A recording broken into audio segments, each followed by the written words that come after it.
ఓట్లు అడుక్కోవడానికి వెళ్ళినప్పుడు ఇల్లు తిరిగాం కదా, గడప గడప తిరిగాం కదా, ప్రతి ఒక్కరి ఇంటి దగ్గరికి వెళ్ళాం కదా. మరి అలాగే హెల్ప్ చేయాలనుకున్నప్పుడు కూడా చెయ్యాలి కదా. ఇది మన విజనరీ థింగ్స్, విజనరీ థాట్స్. ఒక రకంగా ఈ పక్కన ఇలా జరుగుతుంటే కాలంగా అరెస్టు చేసేస్తున్నారు. ఏం చెప్పాలా ఇంకా? ఇప్పుడు చెప్పండి, శవాల మీద పేలాలు ఎరుకునేది ఎవరు? నిజంగా హెల్ప్ కావాలి అని చెప్పేసి ఒక పక్క వాళ్ళు కష్టపడి వెళ్తూ ఉంటే అయ్యన్ని వదిలేసి కక్ష సాధింపులో భాగంగా ఇంకా అరెస్టులు చేసుకుంటూ వెళ్ళిపోతున్నారు. ఒక దళితులంటే మీకు చిన్న చూపు, అందుకనే దళితులైతే ఈజీగా అరెస్ట్ చేయొచ్చు, వాళ్ళ మీద కక్ష సాధింపు ఈజీగా చేసేయచ్చు అనే కదా మీ ధీమా. డబ్బులున్న వాళ్ళు బడా బడా బాబులు, బడా బడా దోషేసిన వాళ్ళు చాలా మంది ఉన్నారు. ఎప్పుడు దళితుల మీద ఎందుకు పడతారు? మిమ్మల్ని అరెస్ట్ చేసినప్పుడు మీ వైఫ్ అయినటువంటి మీ భార్యామని బయటకు వచ్చి ఎలాగైతే ప్రాధాయపడుతుందో నా భర్తను అరెస్ట్ చేశారని, మరి మిగతా వాళ్ళకు కూడా వాళ్ళ భార్యలు ఉంటారు కదా, వాళ్ళకి పిల్లలు ఉంటారు కదా, వాళ్ళకి అన్నీ ఉంటాయి కదా. మరి ఆ ఉసురు తగలదా మీకు? అసలు ముందు జనాలు ఏమైపోతున్నారో ఆలోచించడం మానేసి ఈ కక్ష సాధింపు రాజకీయాలు ఏంటండి? నాకు అర్థం కాదు. ఎంతవరకు ఇది కరెక్ట్? నేను ఈ లైవ్ వీడియో ద్వారా కోరుకుంటుంది ఏంటంటే, చేసిన నష్టం ఎలాగో చేశారు, వాటిని భర్తీ చేయండి. ఎందుకంటే నాకు తెలిసి పెద్ద పెద్ద బడా యాక్టర్స్ అందరూ, నాకు తెలిసి ప్రభాస్ గారు ఎంతో 2 కోట్లు ఇచ్చినట్టున్నారు, 2 కోట్ల కోటో ఇచ్చినట్టున్నారు. తర్వాత జొన్నలగడ్డ సిద్ధు, ఆయన ఎంతో 30 lakhs 40 lakhs ఇచ్చారు.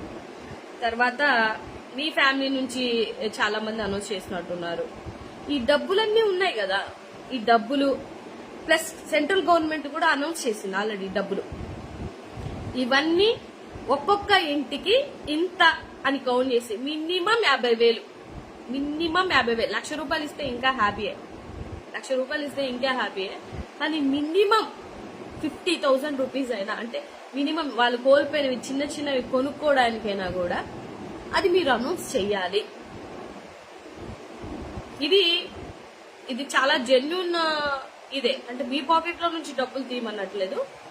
గవర్నమెంట్ ఫ్లడ్స్ వచ్చినప్పుడు దానికి కేటాయించాల్సినటువంటి ఫండ్స్ ఉంటాయి, ఆ ఫండ్స్ ని బయటికి తీయాలి.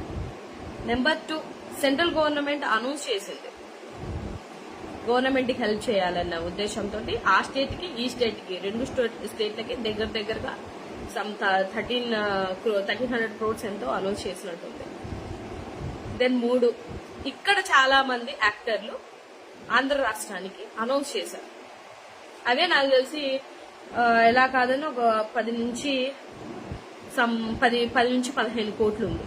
నెక్స్ట్, ఉద్యోగస్తులు ఒక రోజు ఒక ప్రైవేట్ కంపెనీ అనుకుంటా, ఉద్యోగస్తులు వాళ్ళు 1 day శాలరీని అప్ టు అరౌండ్ 130 crores వాళ్ళు ఇవ్వడం జరిగింది.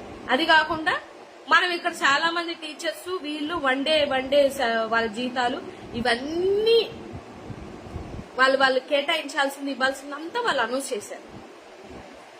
సో ఇవంతా డబ్బు కూడా కలిపి మీరు ఎవరికైతే ఇప్పుడు ఈ ఫ్లడ్స్ లో కోల్పోయినటువంటి వాళ్ళందరికీ మీరు చేయాల్సినటువంటి హెల్ప్ ఇందులో నుంచి తీసి వాళ్ళకి ఇవ్వండి. అలాగైనా వాళ్ళకి హెల్ప్ చేయండి.